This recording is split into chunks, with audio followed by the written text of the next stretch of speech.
wanted to use Billy Shark.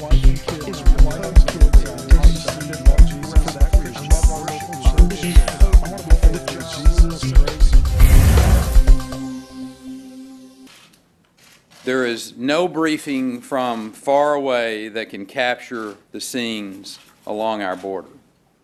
So, not long ago, I invited the President to come with me and have a look for himself. He happened to be in Dallas anyway on a very vital presidential trip to help the Texas Democrats. So why not chopper down to the border and take a look for yourself, see what's going on? He turned me down. And to this day, the President has yet to see the facts on the ground on our southern border, even though they are a direct consequence of his own policies. Children, 1,000 miles from their parents, they're vulnerable and afraid. They're drawn here by rumors of amnesty.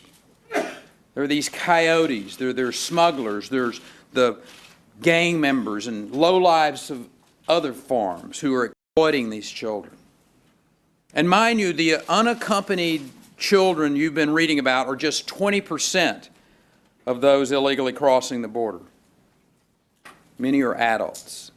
Some are working for the cartels, or they're involved in other serious criminal activities. Over the years, many thousands of violent crimes in the United States trace directly back to our porous border. These are thefts and assaults and murders that should never have happened because the thieves and the assailants and the murderers should never have been in this country to begin with. On our side, we have some very fine and dedicated people in the Border Patrol doing their level best under difficult circumstances. This summer, we began deploying up to 1,000 of our National Guardsmen. They're doing all they can, along with the public safety officers that I've directed to focus on criminal aliens. You see, the entire nation is benefiting from that. But the resources, the initiative, and the will all come from the people of the state of Texas, the people that I have sworn to defend, to serve. If the federal government showed half that kind of resolve, the border of the United States of America would be secure. Here's what it comes down to. Defending the border is not a political option. It is a constitutional obligation. And until the federal government meets that duty and secures that border, all talk of immigration reform is pointless because Washington has no credibility on the matter. You earn credibility when you enforce the law, and you lose it when you don't. Chaos is not the right condition for discussing long-term immigration policy. To those who wait on comprehensive immigration reform, here's my answer. How about we start with comprehensive border enforcement?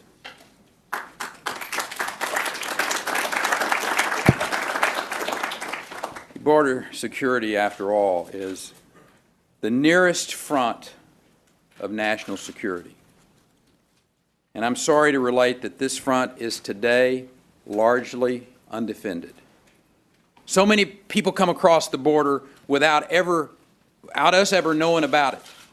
And from a certain angle, the cartels, as vicious and as brutal as they are, might be the least of our worries. What other bad actors are coming here?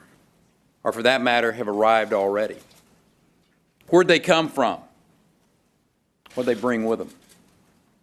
Behind all of the political opportunism that has marked this debate is a profound sense of false security. After all, we are watching this crisis at our border at the very moment that other crises far away demand our concentrated attention. Just consider the events in Syria and Iraq, other places in the Middle East. They should have us thinking about the possibility of another terrorist attack in this country. We have been put on notice lately by the jihadist army that is right now charging across a country we were told was secure and stable. And if the astonishing seizure of territory these past few months is any indication, then we have every reason to take these individuals at their word. Here too, alertness is everything. Here too, presidential leadership requires the most candid assessment of the facts on the ground, because the most fundamental interests of our nation ride in the balance. And here too, we have to understand the consequences of doing nothing. All of us, Republicans and Democrats, have a duty to put no concern of politics before the security of America. We have to take things as they are in the world today, not as we wish things were. That certainly is the way you approach things here at Heritage. So let me allow just a few things that I would share with you on this unfolding crisis. 1/3 of Iraq is under the control of the Islamist terrorists. Nearly as much of Syria is dominated by these same jihadists. The group itself, the Islamic State of Iraq and Syria, or ISIS. When this year started, most of us had never even heard of that group. They've been advancing in captured American vehicles, killing with captured American weapons and ammunition, taking cities like Fallujah and Mosul that American troops fought and died to liberate.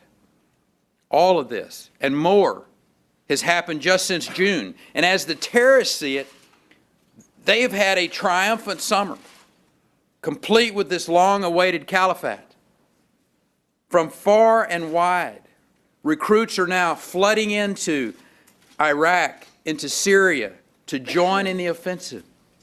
We're talking about a movement that is now bigger than the better financed than Al-Qaeda ever was. It's got nothing to learn from Al-Qaeda about ruthless butchery either. ISIS fanatics have been executing non-believers, otherwise known as innocent victims.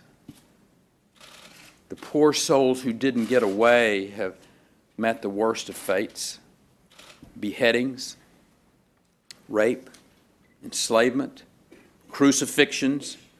That's the character of this enemy. And in case we miss the point, they actually take pictures of their atrocities and post them online, calling it a preview of what we can expect in America. We've all seen the sorrowful images of the innocent photojournalist James Foley, forced to kneel and await his savage execution. The merciless killer was apparently British. And in this case, we were seeing a radicalized British subject beheading an American citizen in Iraq.